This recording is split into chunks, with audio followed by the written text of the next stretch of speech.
এজন্য বিশ্বনবী বলতেন আসাদুহুম ফি আমরিল্লাহি ওমর, আমার দ্বীনের ব্যাপারে সবচেয়ে কঠোর ওমর। বিশ্বনবী বলতেন আমার পরে কোনো নবী নাই, কোনো রাসূল নাই, তবে আমার পরে যদি কেউ নবী হতো আমার ওমর নবী হয়ে যেত। লা নবিয়্যা বা'দি ওয়ালা রাসূল, আমার পরে রাসূল নাই, কোনো নবী নাই, তবে লাউ কানা বা'দি নবিয়্যুন লাকানা ওমর। প্রভু তুমি বলেছ রাসূল দেবে না, বলনি দেবে না ওমর, বলনি দেবে না হামজা তারি, খালিদ বিজয়ী সমর। প্রভু তুমি বলেছ রাসূল দেবে না, বলনি দেবে না ওমর, বলনি দেবে না হামজা তারি, খালিদ বিজয়ী সমর। প্রভু তুমি বলেছ রাসূল দেবে না। আল্লাহু আকবার। মদিনায় যত মুনাফিক ছিল জমের মতো ভয় পাইতো সাইয়েদনা ওমরকে। শয়তানদের লিডার ইবলিসও ভয় পেত ওমরকে। বিশ্বনবী বলেন ওয়াল্লাযী নাফসি বিয়াদিহি, ওমর ওই সত্তার কসম যেই সত্তার হাতে আমার আত্মা, মা লাকিয়াকা শাইতানু সালিকান ফাজ্জান ইল্লা সালাকা ফাজ্জান গায়রা ফাজ্জিক। ওরে ওমর, শয়তান যদি তোমারে কোনো রাস্তায় দেখে, ইবলিস যদি তোমারে কোনো রাস্তা দিয়ে হাঁটতে দেখে, ইবলিস ওই রাস্তা রেখে দিয়ে অন্য রাস্তা দিয়ে হাঁটে। ইবলিসও সাইয়েদনা ওমর ফারুককে দেখলে, এই রাস্তা দিয়ে দেখলে ওর বাপের কি জীবনে এই রাস্তা দিয়ে হাঁটবেন, এই রাস্তা থুইয়া ওই আরেক রাস্তা ধরবে, চিল্লায় পড়েন আল্লাহু আকবার। কাফেররা ভয় পেত, মুনাফিকরা ভয় পেত, শয়তান ভয় পেত, এমনকি বিশ্বনবীর বিবিরাও ভয় পেত। সুবহানাল্লাহ পড়েন। বিশ্বনবীর বিবিরা বিশ্বনবীরে ধরলেন, আমার এইটা কিনা দেন, ওইটা দেন। বিশ্বনবী কয় টাকা নাই, ক্ষমতা নাই, সামর্থ্য নাই, বেশি কথা কইলে তালাক নিয়ে যাও, তোমাদের চেয়েও সুন্দরী অনেক সতী সাধবী নারী আল্লাহ ব্যবস্থা করে দিবে। বিবিরা মাঝে মাঝে খুনসুটি করতো, নবীরে ধরতো, এটা নাই ওইটা নেই, এটা দেন। একবার সব বিবিরা টাইট করে ধরছে, ও নবী আয়েশার ঘরে যেদিন থাকেন সাহাবারা বেশি হাদিয়া পাঠায় কেন, আমাদের ঘরে যেদিন থাকেন পাঠায় না কেন? কালকে জুমার নামাজের পরে ঘোষণা দিবেন সবার ঘরে সমান সমান হাদিয়া। নবী কয় আমি হাইতান্ন। ও মিয়া, কে হাদিয়া দিবে, কটুক দিবে, এটা কি ইমাম সাহেবের কাজ? ইমাম সাহেবের বাসায় কে কোন দিন কি খাওয়াবে, কি গিফট দিবে, এটা তো কে যে গিফট দিবে তার ব্যাপার। বিশ্বনবী বললেন আবু বকরকে সবাই ভালোবাসে, তাই আবু বকরের মেয়ের ঘরে যেদিন আমার ডেট পরে থাকার সময় ওই দিন হয়তো বেশি হাদিয়া পাঠায়, তোমাদের ঘরে পাঠায় না, আমার বলার কোনো সুযোগ। বিবিরা কয় না, আপনারে বলতেই হবে। নবী কয় আমি পারবো না। বিবিরা কয় পারবেন। ইন দ্য মিন টাইম দরজার পার থেকে কে যেন সালাম দিল, আসসালামু আলাইকুম ওয়া রাহমাতুল্লাহ। বিশ্বনবী বললেন ওয়া আলাইকুমুস সালাম। বিশ্বনবী বুঝতে পারলেন সালামটা আমার ওমরের সালাম। বিশ্বনবী সালামের উত্তর দিয়ে বিবিদের দিকে তাকায়, দেখে একটা বিবি ওর সামনে নাই, সব উদাও, ভ্যানিশ হয়ে গেছে। ওমর সুবহানাল্লাহ পড়বেন না? এই জন্য ওমরকে শয়তানও ভয় পেত। আমাদের বাচ্চাদেরকে, আমার মেয়ে একটা মাত্র মেয়ে, খাইতে চায় না, শুধু আমার মেয়ে না, অধিকাংশ বাচ্চাদের এই অবস্থা। ওর আম্মু এদিক দিয়ে খাওয়ায়, আবার দৌড় দেয়, আবার আমি খাওয়াই, আবার কান্নাকাটি করে, বলে গল্প শোনাও, তাইলে খাবো। এখন গল্প শোনাইলেও খায় না। বর্তমান সময়ের ছেলে মেয়েগুলো এরকম, এত জ্বালাতন করে, খেতে চায় না তো বলতে হয় বাঘ আসবে, বাঘ, সিংহ আসবে, সিংহ মামা আসবে, ঘুমাও, এগুলো আমরা বলি না? বড় দোষী এটা তারা কি বলেন? বাচ্চা যদি না ঘুমায়, না খাইতে চায়, এগুলোই তো বলে। বাঘ আসবে, বিড়াল আসবে। মদিনাতে ওমরে ফারুক যখন খলিফা, মদিনার কোনো বাচ্চারা যদি না খেতে চাইতো, না ঘুমাইতে চাইতো, মদিনার মায়েরা বলতো তাড়াতাড়ি ঘুমাও, ওই যে ওমর আসতেছে, ওমর। আল্লাহু আকবার। কি শাসক ছিলেন সাইয়েদনা ওমর। সবাই সমান, ওনার বিধান, ওনার রীতি সবার জন্য সমান। মদ খাওয়ার অপরাধে নিজের কলিজার টুকরা ছেলে আবু শাহমাকে 80টা বেত মেরেছে। হাদিসটা দাঈফ, তবে শিক্ষা আছে আমাদের জন্য। 80টা বেত মেরেছে। এক রাতে পাওয়া যায় বেত মেরে ছেলেটাকে আহত করে ফেলেছে, আর এক রাতে পাওয়া যায় পিটাতে ছেলেটাকে দুনিয়া থেকে শেষ করে ফেলেছে। ছেলের মুখে গন্ধ পেয়েছে। আর শরীফতা খামরান, কিরে মদ খাইছস? না বাবা, শরীফ তো নাবিজ, আমি নাবিজ খেয়েছি। নাবিজ খাওয়া যায়। নাবিজ হচ্ছে রাতের বেলা আরবরা দুধের মধ্যে শক্ত ফুরমা ছেড়ে দেয়, 1 কেজি দুধের মধ্যে 10টা শক্ত খুরমা ছেড়ে দিলে সকালবেলা দুধের কালারটা সাদা থাকে না, শক্ত খুরমার রস টেনে ওটা লাল হয়ে যায়, খেতে বড় মজা, এটাকে বলে নাবিজ। কিন্তু সকালেই খেতে হবে। ওইটারে যদি 3 দিন জমায়ে রাখেন, 4 দিন জমায়ে রাখেন, ওইটাও গাঞ্জা হয়ে যাবে, ওইটাও তারি হয়ে যায়, মদ হয়ে যায়। সাইয়েদনা ওমরের ছেলে এই কাজ করেছেন, একটু তারির স্বাদ নেয়ার জন্য 4 দিন রেখে দিয়েছে। সাইয়েদনা ওমর বললেন, কি খাইছস? কয় মদ খাই নাই। নাবিজ খাইছস? এদিকে আয়। ইফতাহ ফামাক, মুখ খোল। করার পরে মুখের সামনে নাক নিয়ে গন্ধ দেখে মদের গন্ধ, কলারটা ধরে মসজিদে নববীতে নিয়েছেন। ইন দা মিন টাইম মসজিদে নববীতে জোহরের নামাজ হয়। নিজের ছেলেকে মসজিদে নববীর উস্তানা বলে, উস্তানাতু মসজিদে নববী, মসজিদে নববীর পিলারে বেঁধেছেন। যেহেতু উনি খলিফা, মসজিদে নববীর ইমাম, জোহরের নামাজের ইমামতি করলেন। সালাম ফিরালেন, আসসালামু আলাইকুম ওয়া রাহমাতুল্লাহ, আসসালামু আলাইকুম ওয়া রাহমাতুল্লাহ। সালামের পর বললেন, মাকানাকুম ইনদানা হাদ, সুন্নতের পর বসে যাবেন, আমাদের একটা হদ আছে। আল্লাহর দেয়া যে বিধান, বিচার, এটাকে আরবিতে বলে হাদ, প্লুরাল হচ্ছে হুদুদ। আমাদের হুদুদ আছে, মানে গুরুদণ্ড আছে, বসবেন। হাজার মানুষ সবাই ওযু করে যখন ঢুকতেছিল, দেখে আবু শামা পিলারে বাঁধা। সবাই তো আশ্চর্য, কি আজীব তামাশা, প্রেসিডেন্টের পোলা বাঁধা। নামাজের পরে বাইরে আসার পরে হাজার মানুষ তাকিয়ে আছে। কানাঘুষা শুরু হয়ে যায়। সবাই বলে, কি হয়েছে? ওমর কয়, আমার টানাটানি করা যাবে না। এই যে থামেন, এখন টানলে কি হবে আমি জানি, খুব বিশৃঙ্খলা হবে। দাঁড়ায় শুনলে ডবল সওয়াব। আমি চলে গেলে এরপর আপনারা টানাটানি করে ঢুকেন। কথা শুনতেছেন তো? মনোযোগ আছে? লোকদের মধ্যে কানাঘুষা। প্রেসিডেন্টের ছেলে, কেউ কয় ওমর মনে হয় মারবে না, যেহেতু নিজের ছেলে তো একটু ধমকি দিয়ে ছেড়ে দিয়ে। কেউ বলে না, ওমর তো এত সহজ মানুষ না, মদের বিচার তো 80টা বেদ, মনে হয় 40টা মারবে। কেউ কয় না, 80টাই মারবে। ওমর চেয়ারে বসে জল্লাদরে ডাকলেন, বললেন, ইবদা বিসমিল্লাহ, নে চাবুক শুরু কর। বাইতুল মাল থেকে শক্ত সাইজের একটা চাবুক আনবি। জল্লাদ চাবুক এনে দাঁড়ালেন। ওমর বললেন, ইবদা বিসমিল্লাহ, শুরু কর। জল্লাদ মারতে শুরু করেছে। ওয়াহিদ, ইতনাইন, তালাতা, 3টা মারার পরে এক থাপ্পড় মেরে জল্লাদকে 3 হাত দূরে ফেলে দিলেন। ধমক দিয়ে বললেন, তুই চাবুক মারস নাকি চাকরি বাঁচাস? আসলে জল্লাদ কিন্তু আসতে পারে নাই, দেহের যত জোর ছিল জোর দিয়ে মেরেছে, কিন্তু ওমরের পছন্দ হয় নাই। ওমর বলে, ইনদাকা তালাতা ইনদি ওয়াহিদ, তোর হিসাবে চাবুক মারা হয়েছে 3টা, আমি ওমরের হিসাবে মাইর হয়েছে একটা। চাবুক আমার হাতে দে, আমি 2 নাম্বার থেকে শুরু করি। ওমরে ফারুক 2 নাম্বার শুরু করলেন। 2, 3, এক একটা চাবুক মারে, ছুপ করে চামড়া ছিলে, রক্তগুলো মসজিদে নববীর বারান্দার পিলারের মধ্যে লাগে।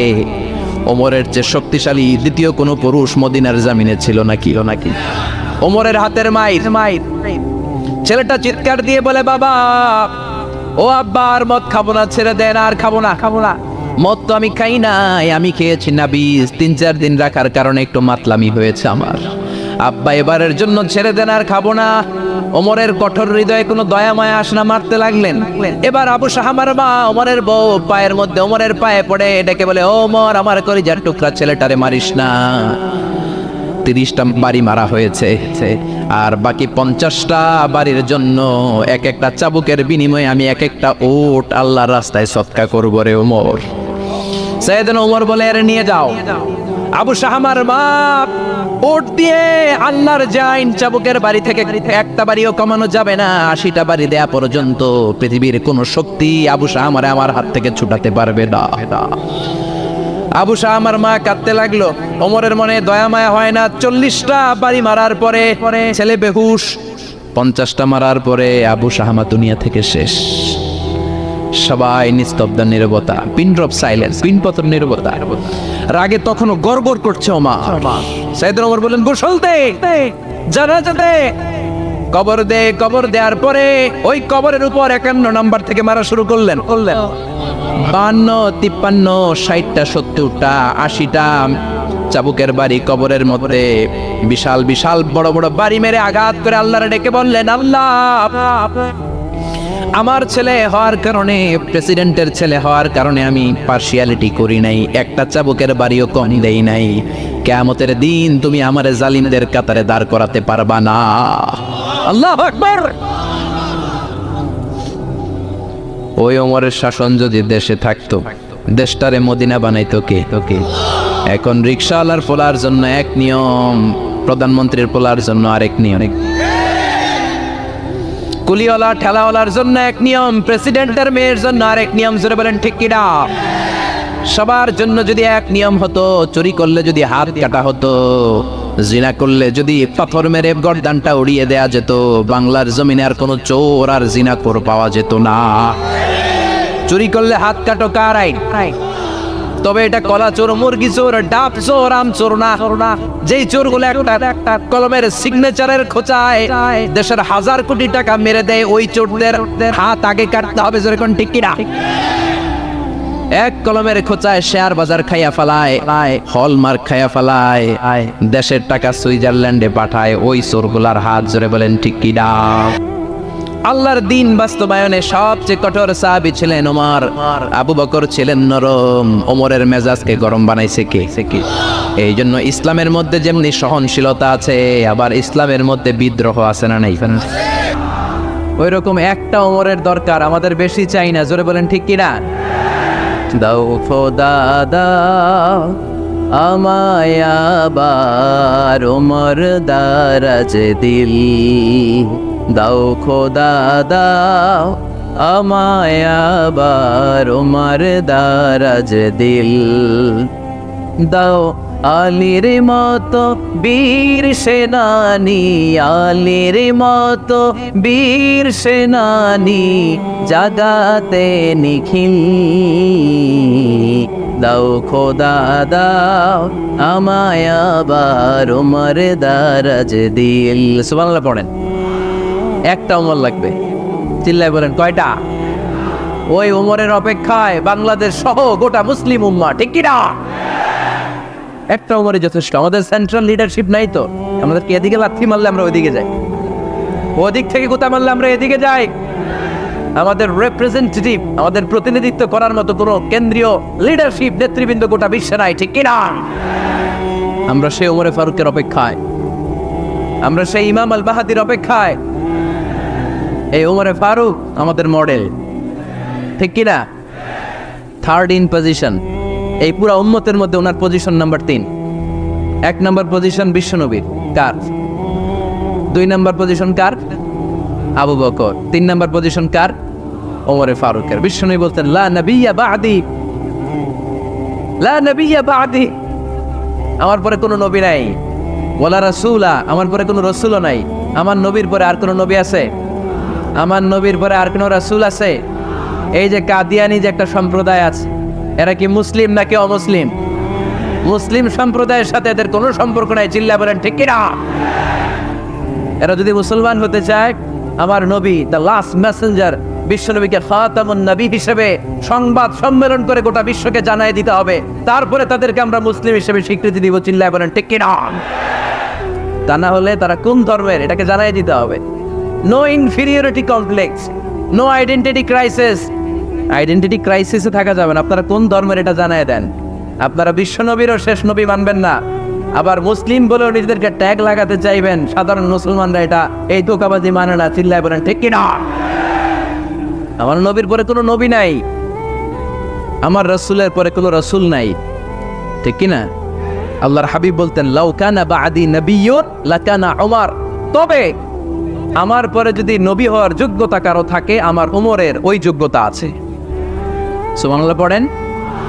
প্রভু তুমি বলেছ রাসূল দেবে না, বলনি দেবে না ওমর, বলনি দেবে না হামজা তারি, খালিদ বিজয় সমর। প্রভু তুমি বলেছ রাসূল দেবে না, বলনি দেবে না ওমর, বলনি দেবে না হামজা তারি, খালিদ বিজয় সমর। প্রভু তুমি বলেছ রাসূল দেবে না। সুবহানাল্লাহ পড়েন। এজন্য আমরা একটা ওমর চাই। কয়টা? বেশি লাগবে? নেতার মতো নেতা কয়টা লাগে? জোরে বলেন কয়টা? Enough, that's enough. Omar Farooq our super hero. ওনার সাথে বিশ্বনবী সাল্লাল্লাহু আলাইহি ওয়াসাল্লামের মুসাহারার সম্পর্ক ছিল। ওমরে ফারুক যে বিশ্বনবীর শ্বশুর, এটা অনেকে জানেই না। ওমরে ফারুক রাদিয়াল্লাহু তাআলা আনহু বিশ্বনবীর শ্বশুর ছিলেন। এটা আজকে নতুন শুনছেন, কে কে হাত তোলেন? দেখছেন হুজুর, সঠিক বলছি না আমি? অনেকে আমরা জানি না। মাশাআল্লাহ, জানতে লজ্জা নাই, শিখতে লজ্জা নাই। লজ্জা হচ্ছে অজ্ঞতায় আর মূর্খতায়, ঠিক কি না? আমরা শিখতে রাজি আছি। যে কথা বলে আমরা তার ছাত্র। আমার আগে হুজুর কথা বলতেছিলেন, আমরা ছিলাম ছাত্র। এখন আমি কথা বলতেছি, এখন আমরা সবাই হয়ে গেছি ছাত্র, ঠিক কি না? যিনি বলেন তিনি শিক্ষক, বাকিরা আমরা ছাত্র, ঠিক কি না? 4 খলিফার 2 খলিফা, ইসলামের 4 খলিফার 2 খলিফা বিশ্বনবীর মেয়ের জামাই, আর বাকি 2 খলিফা বিশ্বনবীর শ্বশুর। সুবহানাল্লাহ পড়েন। সাইয়েদনা আলী রাদিয়াল্লাহু তাআলা আনহু, সাইয়েদনা উসমান যুন নূরাইন বিশ্বনবীর মেয়ের জামাই। উসমান রাদিয়াল্লাহু তাআলা আনহুর কাছে বিশ্বনবী 2 মেয়েকে বিয়ে দিয়েছিলেন। একজন মারা যাওয়ার পরে আরেকজন। বিশ্বনবী বলেছেন এরপরে আরেকটা থাকলে ওইটারও বিয়ে দিতা। সুবহানাল্লাহ পড়বেন না? 2 জন ছিল মেয়ের জামাই আর 2 জন ছিল শ্বশুর। সাইয়েদনা আবু বকর শ্বশুর, বিশ্বনবীর স্ত্রী আম্মাজান আয়েশা রাদিয়াল্লাহু তাআলা আনহার বাবা। বিশ্বনবীর স্ত্রী আম্মাজান হাফসা রাদিয়াল্লাহু তাআলা আনহার বাবা ছিল সাইয়েদনা ওমর ফারুক। চিল্লায় পড়ে আল্লাহু আকবার। জানো তো না পজিশন না? সাইয়্যিদু কুহুলিল জান্নাহ, জান্নাতে যত নারীরা যাবে নারীদের সর্দারিনী হবে সাইয়্যিদাতুনা ফাতেমা রাদিয়াল্লাহু তাআলা আনহা। এই ফরিদপুরের যত ইয়াং স্টাররা তোমরা যারা জান্নাতে যাবে তোমাদের লিডার হবে সাইয়েদনা হাসান আর হুসাইন রাদিয়াল্লাহু তাআলা আনহুমা। আর বয়স্ক মুরব্বীরা যারা জান্নাতে ঢুকবেন আপনাদের লিডার হবে সাইয়েদনা আবু বকর আর সাইয়েদনা ওমর ফারুক রাদিয়াল্লাহু তাআলা। সুবহানাল্লাহ পড়তে পারলেন না? ওমর ফারুক এটা সাধারণ কোনো ক্যারেক্টারিস্টিক্স নয়। ওনাকে আল্লাহ তাআলা নলেজও দিয়েছেন, আবার দিনদারিও দিয়েছেন। আমার দিনী ভাইয়েরা খেয়াল রাখবেন, কোনো আলেমের মধ্যে বা কোনো নেতার মধ্যে যদি এই দুইটার সমন্বয় আপনি পান, যে তার জ্ঞানও আছে আবার দিনদারিও আছে, he belongs the knowledge and he belongs the taqwa, সে গোটা বিশ্বকে জয় করে ফেলবে, ঠিক কিনা? যার মধ্যে জ্ঞান আছে, যার মধ্যে তাকওয়া আছে, তারে কেউ থামায় রাখতে পারে? ওমর ফারুককে এই 2 নেয়ামত দিয়ে ধন্য করেছে কে? সহিহ বুখারীর বর্ণনা, বিশ্বনবী সাহাবীদের সামনে একটা স্বপ্নের কথা বলছেন। বিশ্বনবী বললেন আমি স্বপ্নে দেখলাম আমার আঙ্গুলের ফাঁকা থেকে দুধ বের হচ্ছে, আমি তৃপ্তি সহকারে দুধ খেলাম। খাওয়ার পরে দেখলাম আঙ্গুলের মধ্যে একটু দুধ লেগে আছে। আমার আঙ্গুলে অতিরিক্ত লেগে থাকা দুধটা আমি ওমর ফারুকের মুখের মধ্যে লাগিয়ে দিলাম। সাহাবারা বললেন ইয়া রাসূলুল্লাহ, ইয়া হাবিবাল্লাহ, মাযা আওয়ালতা বিহি, এই স্বপ্নের আপনি কি ব্যাখ্যা করলেন, আমরা তো বুঝলাম না।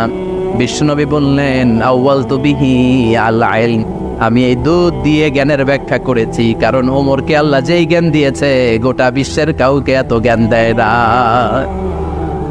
এজন্য স্বপ্নে যদি কেউ দেখেন যে আপনি দুধ খাচ্ছেন, তার মানে আল্লাহ তাআলা আপনার জ্ঞান বাড়ায় দিবেন।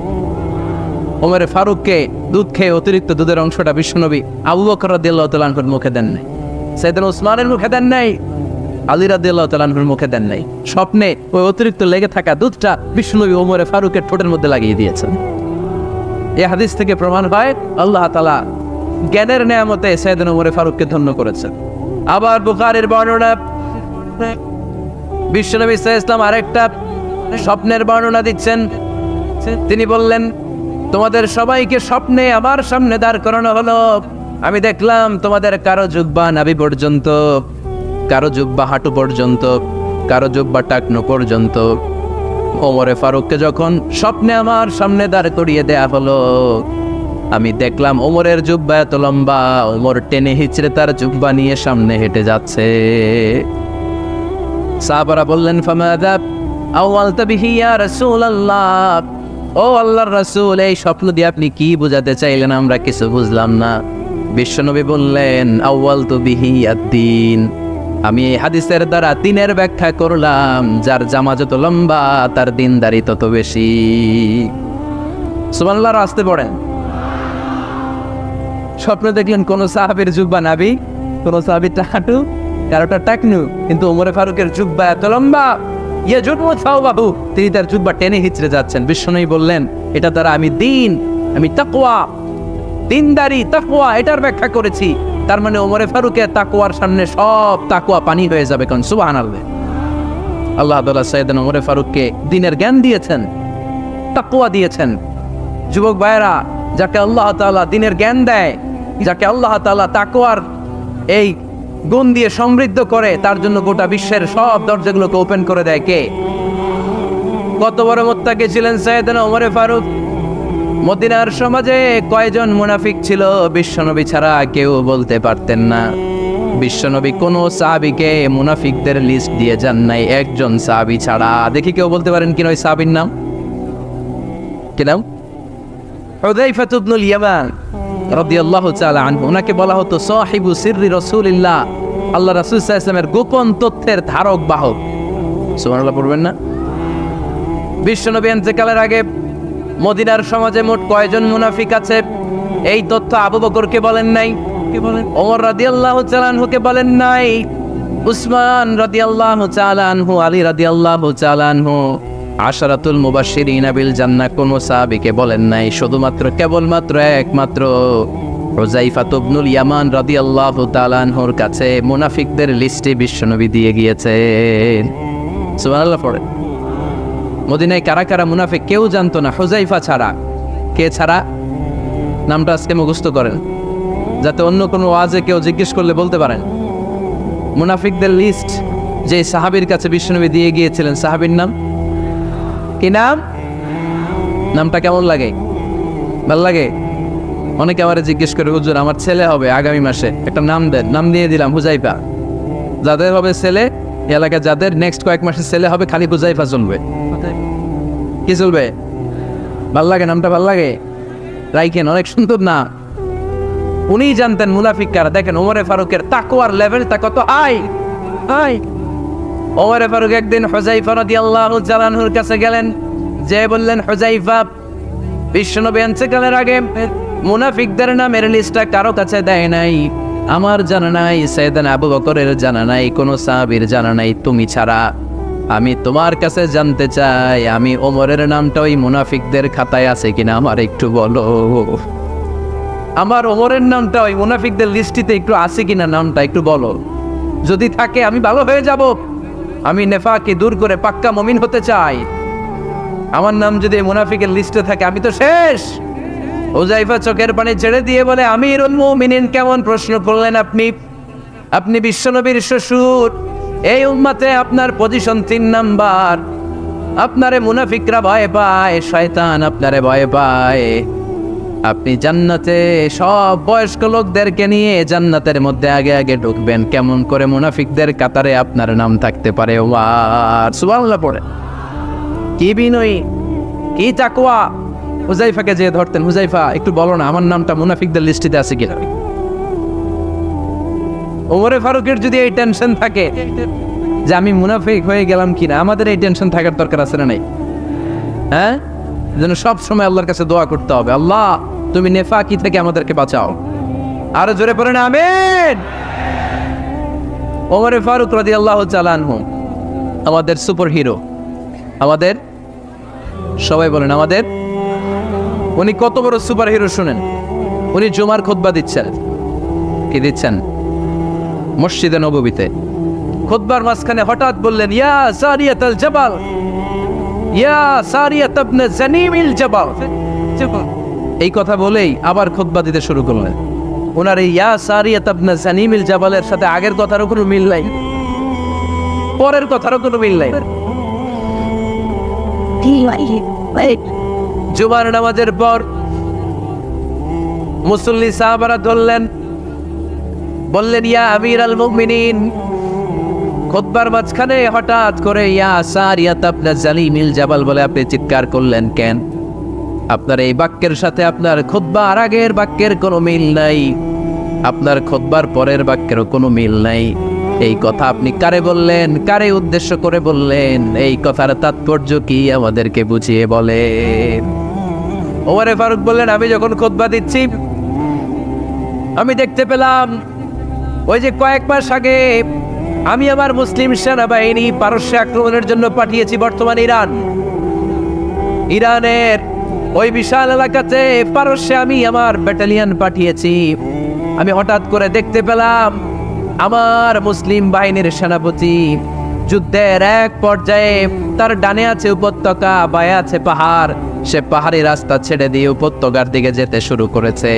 আমি দেখতে পেলাম আবার মুসলিম বাহিনী যদি উপত্যকার দিকে ছুটে বেড়ায়, কাফির মুশরিকরা আমার মুসলিম বাহিনীকে কচুকাটা করে ফেলবে। তাই আমি এখান থেকে তাদেরকে কমান্ড দিয়ে বলেছি, ইয়া সারিয়াতাল জাবাল, উপত্যকার দিকে নয় পাহাড়ের দিকে যাও, তাহলেই তোমাদের বিজয় নিশ্চিত হয়ে যাবে। উপত্যকার দিকে যেও না, ইলাল জাবাল, ইলা সারিয়াতিল জাবাল, পাহাড়ের দিকে ছোট। সাহাবারা অবাক, ঘটনা কি? উনি বসে আছেন মদিনায় মসজিদে নববীর মিম্বারে দাঁড়িয়ে, উনি যদি ইয়া সারিয়াতাল জাবাল বলে, এটা কি ইরানে যাবে নাকি? ও মিয়া, তখনকার সময়ে বর্তমানের মতো মোবাইল ছিল নাকি? ইন্টারনেট ছিল নাকি? কিছু ছিল? খালি মুখে আমি যদি বলি ইয়া সারিয়াতাল জাবাল, এটা ইরানে যাবে, ইন্ডিয়ায় যাবে, ঢাকায় তো যাবেন, ফরিদপুর শহরেই তো বসবে না, ঠিক কিনা? কিন্তু এটা আমিরুল মুমিনিন, বিশ্বাসী সাহাবারা বিশ্বাস করে নিল। কিছু মুনাফিক ছিল, এরা কয় না ঝামেলা আছে, এটা তো সম্ভব না। এক কাজ করি, এই সেনাপতি যখন বিজয়ী বেশে মদিনায় ফিরে আসবে আর আমরা ধরব। এরা দিন গুনতে লাগলো, এই সেনাপতি মুসলিম বাহিনী নিয়ে পারস্য জয় করে কবে ফিরে আসবে। এই মুনাফিকের দলগুলো কখনো সেনাবাহিনীকে অভ্যর্থনা জানাতে যেত না, কিন্তু এইবার সবার আগে মদিনার উপকণ্ঠে যে সেনাপতিদেরকে অভ্যর্থনা জানানোর জন্য ফুল নিয়ে রেডি, ফুল নিয়ে দাঁড়ায় আছে। সেনাপতি ঠুকার সাথে সাথে ধরছে, এই সেনাপতি কোত্থেকে আসছো? কয় পারস্য জয় করে আসছি। কয় এমন এমন দিন, জুমার দিন দুপুর বেলা যুদ্ধের মাঝখানে আমিরুল মুমিনিনের কণ্ঠের কোনো কথাবার্তা শুনছো নাকি? সেনাপতি অবাক, কয় তোমরা জানলা কেমনে? শুনছি তো। সুবহানাল্লাহ পড়বেন না? আমরা যুদ্ধে একটা ভয়ঙ্কর অবস্থার মধ্যে ছিলাম, পেছন থেকে শত্রু আমাদেরকে আক্রমণ করতে শুরু করে দিল। ডানে যাব না বায়ে যাব, সামনে যাব নাকি পেছনে যাব, রাস্তা খুঁজে পাচ্ছি না। ডান দিকে ছিল আমাদের উপত্যকার রাস্তা, বাঁ দিকে ছিল পাহাড়ি পথ। আমরা সোজা পথ হবে মনে করে উপত্যকার দিকে ছুটতে আরম্ভ করলাম। হঠাৎ করে আমিরুল মুমিনিনের কণ্ঠ বজ্র কণ্ঠে আমার কানের মধ্যে ভেসে আসলো। আমার মনে হলো আমিরুল মুমিনিন কেমন যেন আমাকে কমান্ড দিচ্ছেন আর বলছেন, ইয়া সারিয়াতাল জাবাল, ডান দিকে উপত্যকার পথে নয়, তাড়াতাড়ি পাহাড়ের দিকে সৈন্যবাহিনী নিয়ে উঠে যা। পাহাড়ের দিকে, ডানে না, this is wrong track and this is the right track. ওই দিন যদি ওমরে ফারুকের ওই গাইডলাইন, আমিরুল মুমিনিনের কমান্ড যদি আমি না শুনতাম, আজকে বিজয়ের বেশে ফিরতেও পারতাম না, আমাদের চেহারাও তোমরা দেখতে পেতে না। ওমরে ফারুকের ওই কমান্ড, ওই গাইডলাইন অদৃশ্য থেকে শোনার কারণে এই পারস্যের মধ্যে আমাদেরকে সেই যুদ্ধে বিজয় দান করেছে কে? দিস ইজ ওমরে ফারুক, দিস ইজ ওমরে ফারুক। বিশ্বনবী বলছেন, ওমর, মা লাকিয়াকা শাইতানু সালিকান ফাজ্জান ইল্লা সালাকা ফাজ্জান গায়রা ফাজ্জিক। ওমর, শয়তান ইবলিস যদি তোমার কোনো রাস্তা দিয়ে হাঁটতে দেখে, শয়তান ওই রাস্তা রেখে দিয়ে অন্য রাস্তা দিয়ে হাঁটে। সুবহানাল্লাহ বাড়িতে যায় বললেন, কে বলতেছে? বিশ্বনবী। কার ব্যাপারে? কার ব্যাপারে? ওমরে ফারুকের ব্যাপারে। শয়তান যদি দেখে যে ওমরে ফারুক এই রাস্তা দিয়ে হাঁটতেছে, শয়তান ওই রাস্তা রেখে দিয়ে অন্য রাস্তা দিয়ে হাঁটে। সুবহানাল্লাহ পড়েন। রাত্রিবেলা আমরা আমাদের বাচ্চা ছেলে মেয়েদেরকে যখন খাওয়াই, বাচ্চারা খেতে চায় না, এরকম হয় আপনাদের ফরিদপুর এলাকায়? এই এলাকায় হয় নাকি? খেতে চায় না বাচ্চারা, এই চকলেট দেখায়া, এই মিনা কার্টুন দেখায়া, এইটা সেইটা এগুলো সেগুলো বলে, গল্প টল্প বলে পুলায়া খাওয়ানো লাগে, তাই না? তারপরও খায় না। আমারও ছোট মেয়ে আছে, খেতে চায় না, এইটা সেইটা এমনি সেমনি খাওয়ানো লাগে। তো শেষে না পেরে মা বাবা বলতে বাধ্য হয়, ওই যে ভূত আসতেছে, ভূত, তাড়াতাড়ি তাড়াতাড়ি খাও, তাহলে যে ভূত ধরবে তোমারে। ওই যে বাঘ আসতেছে, বাঘ, তাড়াতাড়ি খাইলে তাহলে বাঘে কামড়াবে। বলি না আমরা? আপনারা কি বলেন? ভূত। আর কি বলেন? হ্যাঁ হ্যাঁ, আচ্ছা, এক এক জায়গায় এক একটা আমরা বলি, ভূত আসবে, বাঘ খাবে, ভাল্লুক খাবে, তাড়াতাড়ি খাও। মদিনাতে যখন ওমরে ফারুক আমিরুল মুমিনিন, মদিনার মায়েরাও বাচ্চাদেরকে খাওয়াতে পারতো না, ছোট্ট মেয়েদেরকে খাওয়াতে পারতো না, খাওয়া নিয়ে যন্ত্রণা করতো। বাচ্চারা যখন মদিনায় খেতে চাইতো না রাত্রিবেলায়, মদিনার মায়েরা বলতো, তাড়াতাড়ি খাও, হা হুয়া ইয়াতি উমর, হা হুয়া ইয়াতি উমর, তাড়াতাড়ি খা, নাইলে ওই যে ওমর আসতেছে, Omar. This is our super hero. সাইয়েদনা ওমর ফারুক রাদিয়াল্লাহু তাআলা শুধু শয়তানি ভয় পেত না, মুনাফিকরাও ভয় পেত, জমের মতো ভয়। শুধু তাই না, আমাদের আম্মাজান বিষ্ণু ইসা ইসলামের স্ত্রীরাও ওমর ফারুককে ভয় পেতেন। সুবহানাল্লাহ কবেন না? মাঝে মাঝে বিষ্ণু ইসা ইসলামের সাথে আম্মাজান আয়েশার ঝগড়া হতো না? আপনাদের ফ্যামিলিতে ঝগড়া হয় না? হয় না? কার কার দেখি? ওরে আল্লাহ, অনেক আল্লাহর ওলি আছে তো এই জায়গায়। ঝগড়া হয় না? এ কি কথা কয়, ঝগড়া হয় না বলে? বিশ্বনবীর ফ্যামিলিতে ঝগড়া হয়, আপনার ফ্যামিলিতে হয় না? মিষ্টি ঝগড়া। আর ও বিয়েই করে নাই।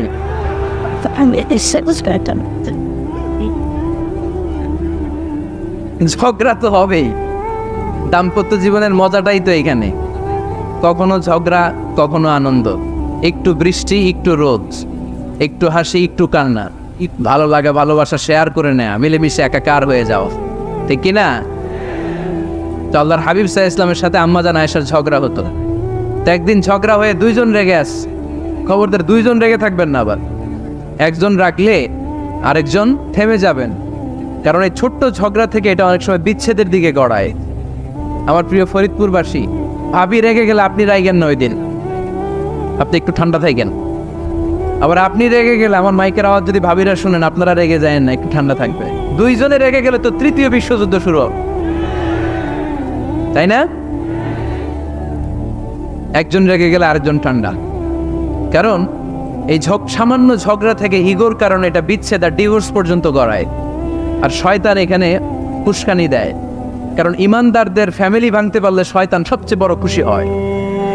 আর ইমানদারদের ফ্যামিলি টিকে থাকলে খুশি হয়ে যায় কে? আম্মাজান আয়েশা রাদিয়াল্লাহু তাআলা আনহার সাথে বিষ্ণু ইসা ইসলামের ঝগড়া হতো মাঝে মাঝে। একবার ঝগড়া হলো, বিষ্ণু ইসা ইসলামও রাগ, আম্মাজান আয়েশাও রাগ। তো বিষ্ণুই বললেন, আয়েশা, ঝগড়া করে আর কতক্ষণ থাকবো, আসো মিটমাট করি। আয়েশা রাদিয়াল্লাহু বললেন, ঠিক আছে মিটমাট করবো।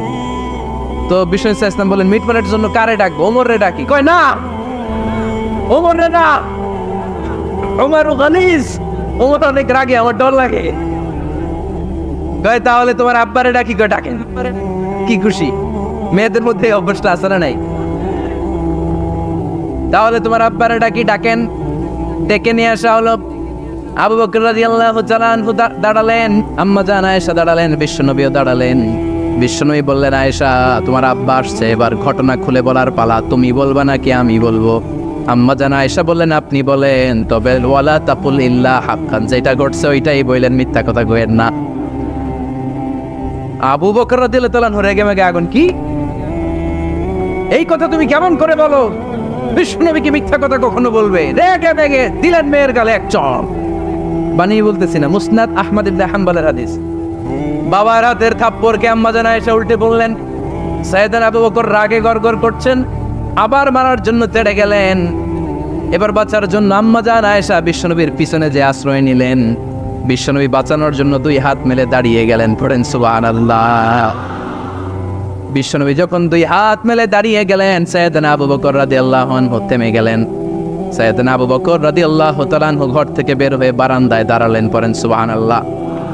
এবার বিশ্বনবী আম্মাজান আয়েশার কাছে যেয়ে বলেন, ইয়া আয়েশা, কাইফা রাআইতিনি আনকাসতুকি মিনার রাজুল, দেখছো কেমনে বাঁচাইলাম? আপনি না থাকলে বর্তমানে ফেলতো আজকে। আমি বাঁচাইছি তোমারে, আমি, আমার লগে ঝগড়া করো তুমি। লজ্জায় পড়ে আম্মাজান আয়েশা খিলখিল করে হেসে দিলেন, বিশ্বনবীও হেসে দিলেন। দুইজনের হাসির মধুর আওয়াজ শুনে সাইয়েদনা আবু বকর বাইরে থেকে অবাক, কিরে এতক্ষণ না ঝড় তুফান, এখন দেখি হাসি। সালাম দিয়ে অনুমতি নিয়ে ভিতরে ঢুকলেন। ঢুকে দেখেন আম্মাজান আয়েশাও হাসে, বিশ্বনবীও হাসে। এ হাসি দেখে আবু বকর রাদিয়াল্লাহু আনহু হেসে দিলেন। আরশের উপর থেকে খুশি হয়ে গেলেন কে? এবার সাইয়েদনা আবু বকর রাদিয়াল্লাহু তাআলা আনহু বললেন, ইয়া রাসূলুল্লাহ, আশরিকানি ফি সিলমিকুমা কামা আশরাকতুমানি ফি হারবিকুমা। ও নবী, যুদ্ধ লাগলে, দুইজন যুদ্ধ লাগলে মীমাংসার জন্য যেমনি আমারে ডাকেন, এরকম হাসি আর আনন্দের মুহূর্তেও আমারে একটু ডাইকেন। আশরিকানি ফি সিলমিকুমা কামা আশরাকতুমানি ফি হারবিকুমা। নবী, আপনাদের মধ্যে ঝগড়া লাগলে সন্ধি করার জন্য আমারে যেমনি ডাকেন, আপনাদের হাসি খুশি আনন্দ খুনসুটি এই মজাদার মুহূর্তগুলোতে আমার বঞ্চিত রাইকেন না, আমার একটু ডাইকেন। সুবহানাল্লাহ পড়েন। এই মুসনাদ আহমদ ইবনে হাম্বলের হাদিস শোনার উদ্দেশ্য হচ্ছে বিশ্বনবী প্রথমে ওমর ফারুকের নাম বলেছিলেন। সাইয়েদনা আয়েশা বলে না, আমি ডরাই। আইবাত, দিস ইজ কল্ড আইবাত ওমর। একবার বিশ্বনবীর সব বিবিরা ধরলেন, ও নবী আমাদেরকে এটা দেন ওইটা দেন, ঘরে এইটা নাই ওইটা নাই ওইটা নাই। বিশ্বনবীকে আমার কাছে কিচ্ছু নাই, যদি এমনি আমার বউ হয়ে থাকতে চাও থাকো, তাহলে তা না হলে যা লাগবে কিনে দেব, সাথে সাথে তালাকও দিয়ে দিব। কিছু দিতে পারবো না, আমার নাই তো সামর্থ্য নাই, কিন্তু বিবিরাও ছাড়া না, এটা দেন ওইটা দেন। বিশ্বনবী রহমতের নবী, বিবিদেরকে বুঝাতেও পারেন না, বিবিরা আবদার করতেছে নবী এটা লাগবে ওইটা লাগবে। ইন দ্য মিন টাইম বিশ্বনবী একজনের সালাম শুনতে পেলেন, কে যেন দরজায় দাঁড়িয়ে বলতেছে আসসালামু আলাইকুম। বিশ্বনবী দরজার দিকে তাকালেন, তাকিয়ে বললেন ওয়ালাইকুম আসসালাম, আর বুঝতে পারলেন এটা আমার ওমরের সালাম। সালাম দেওয়ার পরে বিবিদের দিকে তাকায় দেখে একজন বিবিও নাই, সব অন্দর মহলের ভিতরে দো। সুবহানাল্লাহ পড়তে পারলেন না? This is our super hero Omar. এরকম ওমর একটা লাগবে, চিল্লায় বলেন কয়টা? একটা ওমর গোটা বিশ্বকে সোজা করে দিবে। একটা ওমর সবল আর দুর্বলের সব পার্থক্য দূর করে দিবে, মাজলুমের উপর জালিমের অত্যাচারের অবসান ঘটায় দিবে, গোটা বিশ্বটাকে সাম্য মৈত্রী ভালোবাসার ইনসাফ দিয়ে পরিপূর্ণ করে দিবে। সেই ওমরের অপেক্ষায় আমরা। নিজের ছেলেকে 80টা বেত মেরেছেন। কয়টা? 80টা বেত মেরেছে। এই ব্যাপারে অনেকগুলো বর্ণনা পাওয়া যায়। সবচেয়ে সহিহ বর্ণনা হচ্ছে মুয়াত্তা ইমাম মালিকের বর্ণনা। ওমর ফারুক রাদিয়াল্লাহু তাআলা আনহুর ছেলে আব্দুর রহমান মারুফুন বিআবি শাহমা ছিলেন মিশরে, ওখানে নাবিজ খেয়েছিলেন। নাবিজ হচ্ছে আরব দেশের লোকেরা দুধের মধ্যে শক্ত খুরমা রাত্রেবেলা ঢেলে দিত, ঢেলে দিলে সারা রাত ওই খুরমার রসটা দুধের সাথে মিশে দুধটা লাল হয়ে যেত। এটারে সকালবেলা খেত, খুব সুস্বাদু, এটাকে বলে নাবিজ। কিন্তু এটা রাতে ভিজাইলে সকালেই খাইতে হয়, রেখে দিলে আবার একটু সমস্যা হয়, এটা অনেকটা তারির মতো হয়ে যায়, মাতলামি চলে আস। তো ওমরে ফারুকের ছেলে নাবিজ খেয়েছেন, মদ খাননি, নাবিজ। কিন্তু নাবিজ খাওয়াতে সাকরান চলে এসেছে। সাকরান চলে আসাতে এটা যখন প্রমাণিত হয়েছে, আমর ইবনে আস রাদিয়াল্লাহু তাআলা আনহু ওনাকে 80 বেত মেরেছেন মিশরে। কয় বেত? নিয়ম হচ্ছে সবার সামনে, কিন্তু সবার সামনে না মেরে একটু গোপনে মেরেছে। এই তথ্য যখন ওমরে ফারুকের কাছে এসেছে, উনি বললেন না, মারতে হবে সবার সামনে, আলাদা মারলা কেন? ও মদিনায় ফিরে আসলে আমি আবার 80টা মারব। মদিনায় ফিরে আসার পরে সাইয়েদনা ওমরে ফারুক ওই আগের 80টারে আর ধরেন নাই, নিজ হাতে আবার 80টা বেত মেরেছেন। এই বেত মারার 1 মাস পরে এই আবু শাহমা ইন্তেকাল করেছে। অনেক ঐতিহাসিক বলে এই বেতের আঘাতে মরেছে, কেউ কেউ বলেছে নিজের রোগের কারণে মরেছে। কিন্তু দিস ইজ দ্য ইনসাফ সিস্টেম অফ ওমর। নিজের ছেলে বলে ছেড়ে দেয় নাই। এখন নিজের ছেলে হইলে 7 খুন মাফ, নেতার ছেলে হইলে 10 খুন মাফ, এলাকার মরণের ছেলে হইলে 10 খুন মাফ। নো পার্সিয়ালিটি ইন ইসলাম। ইসলামে পার্সিয়ালিটি নাই। আপনি নেতার ছেলে হন, আপনি বিজনেস ম্যাগনেটের ছেলে হন, আপনি যেই হন না কেন, ইসলামের দৃষ্টিতে সবাই সমান। চিল্লায় বলেন ঠিক কিনা? বানু মখজুমিয়া গোত্রের এক নারী চুরিতে ধরা পড়ল। সাহাবারা বললেন নবী, মদিনার সবচেয়ে ভেরি প্রেস্টিজিয়াস এন্ড ডিগনিফাইড ফ্যামিলির মেয়ে, আপনি হাত কাটেন না, কারণ ইসলামের নিয়ম চুরি করলে কি কেটে দাও? বিশ্বনবী বললেন বলো কি? হাত না কাটার জন্য তোমরা আমাকে রেকমেন্ড করছো? এটা আল্লাহর আইন, পৃথিবীর কেউ রেকমেন্ড করলো শোনার ক্ষমতা আমার নাই, কারণ আইনটা দিয়েছে কে? লাউ কানাত ফাতিমাতু বিনতি মুহাম্মাদিন সারাকাত লাকাতা মুহাম্মাদুন ইয়াদাহা। আরে বনু মাকসুমিয়া মেয়ে তো দূরের কথা, আমার কলিজার টুকরা ফাতেমাও যদি আজ চুরিতে ধরা পড়তো, তার হাত কেটে দিতে আমি 1 মিনিটও দেরি করতাম না। দিস ইজ ইসলাম। এই হচ্ছে ওমরে ফারুকের মানাকিব। এরকম ওমরে ফারুক কয়টা লাগবে? আওয়াজ করে বলতে হবে, কয়টা লাগবে? একটা লাগবে। এই সাইয়েদনা ওমরে ফারুক মদিনার প্রথম চিফ জাস্টিস ছিলেন। সর্বপ্রথম ওনার পরামর্শে সাইয়েদনা আবু বকর রাদিয়াল্লাহু তাআলা আনহু কোরআনকে সংকলন করেছেন। আমরা এই যে কোরআন পড়ি 30 পারা, এমদাদিয়া লাইব্রেরির 114টা সূরা, কত সুন্দর সন্নিবেশ করা হয়েছে, এখানে সাজানো হয়েছে। আল্লাহর হাবিব সাল্লাল্লাহু আলাইহি ওয়াসাল্লামের সময় কি এরকম কোরআন ছিল নাকি? ছিল? খেজুর পাতার মধ্যে, গাছের বাকলের মধ্যে, ওটের বড় হাড্ডির মধ্যে আর পাথরের মধ্যে খোদাই করা কোরআন ছিল। সাইয়েদনা আবু বকরের সময়ে রাদিয়াল্লাহু তাআলা আনহুর সময় যুদ্ধ হলো, 70 জন হাফেজ সাহাবী ইন্তেকাল করলেন। সাইয়েদনা আবু বকর রাদিয়াল্লাহু তাআলা আনহুকে ডেকে ওমর ফারুক বললেন, ও আবু বকর, এইভাবে হাফেজে কোরআন সাহাবীরা যদি দুনিয়া থেকে বিদায় হয়ে যায়, আল্লাহর কোরআনও তো বিদায় হয়ে যাবে। আমার পরামর্শ হলো আপনি সব বয়োজ্যেষ্ঠ সাহাবীদেরকে একসাথে করে কোরআনের সব কাগজগুলোকে একসাথে করে একটা নির্ধারিত কপির মধ্যে কোরআনকে সংকলন করে ফেলেন। সাইয়েদনা আবু বকর বললেন, যেটা আমার নবী করে না, এটা আমি কেমনে করি? কিন্তু ওমর ফারুক নাচরবান্দা বলে না, এটা করলে কোনো খারাপ হবে না, ভালোই হবে। মুসলিম উম্মার জন্য এক জায়গায় কোরআন সন্নিবেশিত থাকবে, আপনি করেন। সাইয়েদনা আবু বকর রাজি হয় না, ওমর ফারুকও ছাড়ে না। ওমর ফারুক বলতে বলতে এমন ভাবে সাইয়েদনা আবু বকর রাদিয়াল্লাহু তাআলা আনহুকে ধরলেন। সব শেষে সাইয়েদনা আবু বকর ওমর ফারুকের কথায় কোরআন সংকলনে রাজি হয়ে গেলেন। পড়েন সুবহানাল্লাহ। উনি বললেন, ওমর যখন আমাকে বারবার বুঝাতে লাগলো, আল্লাহ তাআলা আমার হৃদয়টা ওমরের কথা শোনার জন্য খুলে দিলেন। আল্লাহ তাআলা কেমন যেন আমাকে ইলহাম করলেন, আবু বকর করো, এই কাজের মধ্য দিয়ে আমি আমার কোরআনকে গোটা বিশ্বে জীবিত রেখে দেব। This is Umar. এই যে আমরা হিজরি সনের যে আমরা গণনা করি, এই হিজরি সনের প্রবর্তক হচ্ছে সাইয়েদনা ওমর ফারুক। সুবহানাল্লাহ। নাই আপনাদের মনোযোগ আসছে না গেছে? কই ঘুমায় গেলেন মনে হয়? তাকবীর দেন তো একজন আওয়াজ করে।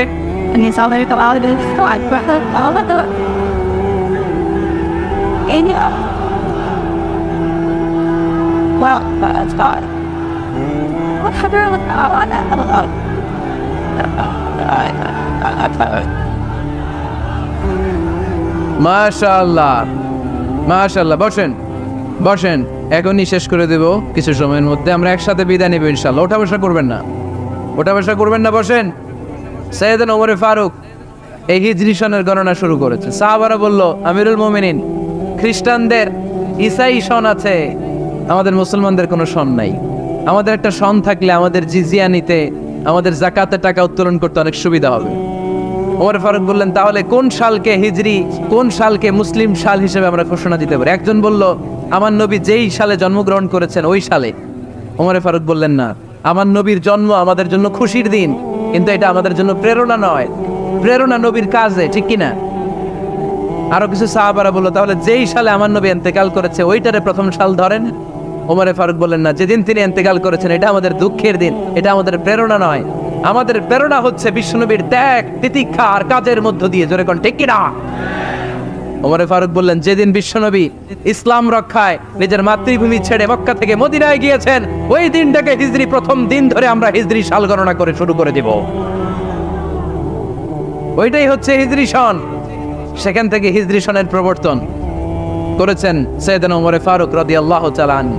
এই যে স্টেট গভর্নমেন্ট, এই যে প্রিজন, জেলখানা, ক্যান্টনমেন্ট, সচিবালয়, গণভবন, বঙ্গভবন, মুক্তিযোদ্ধাদের ভাতা, রাষ্ট্রীয় ভাতা, এই সব নিয়ন্ত্রণ সাইয়েদনা ওমর ফারুক তার রাষ্ট্রীয় আমলে তিনি নিজে করেছেন। চিল্লায় পড়েন আল্লাহু আকবার। আল্লাহ বললেন, ও ফেরেশতা কুল সবাই আমার আদেশ মোতাবেক আদমকে সেজদা করো। সবাই সেজদা করলো, একজন ছাড়া, সে কে? আরো জোরে বলেন, অস্বীকার করলো, ওয়াস্তাকবার, অহংকার দেখালো, কানা মিনাল কাফিরিন, কাফেরদের অন্তর্ভুক্ত হলো, জাহান্নামীদের সর্দার হলো। কয়টা সেজদার আদেশ? আওয়াজ করে বলেন, কয়টা সেজদার আদেশ অমান্য করছে? সেজদা কয়টা দেয় নাই? আপনি দেন নাই কয়টা? হ্যাঁ, আমরা দেই নাই কয়টা?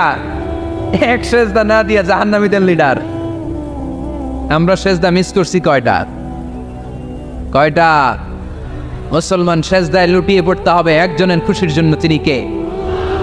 তাহলে কোরআনকে যে প্রশ্ন করেছি, কোরআন সব উত্তর দিয়ে ফেললো। কোরআন আমাদেরকে জানিয়ে দিল, তোমরা সবাই আল্লাহর নৈকট্যপ্রাপ্ত বান্দা হতে চাও, আল্লাহর কাছের বান্দা হতে চাও, তাহলে ওয়াসজুদ, কি করো?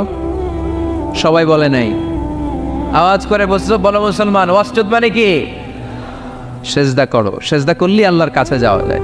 মনের যত জ্বালা যন্ত্রণা দুঃখ ব্যথা আপনি সেজদায় পড়ে আল্লাহরে বলেন। কোনো বায়া লাগবে না, কোনো মিডিয়া লাগে না, কোনো সিরিয়াল লাগে না, কোনো অ্যাপয়েন্টমেন্ট লাগে না। ডাকতে দেরি, ডাকে সাড়া দিতে দেরি হয় না।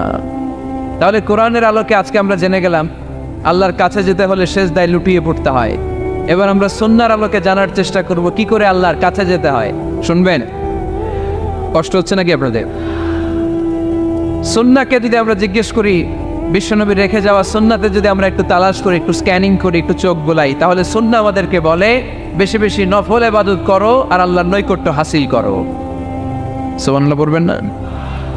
কোরআন বলেছে সেজদায় লুটিয়ে পড়ো। যা যা বললাম আমি ওঠার আগে জিজ্ঞেস করে আবার শুনে যাবেন, কারণ আমি মনে করি এটা ক্লাস।